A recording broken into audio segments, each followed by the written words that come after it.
La rencontre entre le président turc Recep Tayyip Erdogan et le secrétaire général de l'ONU Antonio Guterres lundi après-midi a duré près de 2 heures et s'est déroulée à huis clos.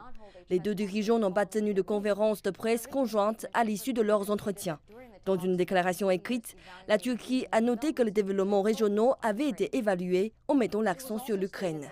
Il a également été déclaré que M. Guterres avait exprimé son soutien et ses remerciements aux efforts diplomatiques de la Turquie et que M. Erdogan avait souligné que les négociations entre la Russie et l'Ukraine à Istanbul, surnommé processus d'Istanbul, devraient être soutenues par tout le monde.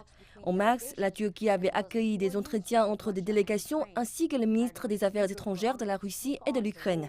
M. Erdogan souhaite vivement qu'Ankara joue le rôle de médiateur et puisse accueillir un jour en Turquie la rencontre entre le président russe Poutine et le président ukrainien Volodymyr Zelensky.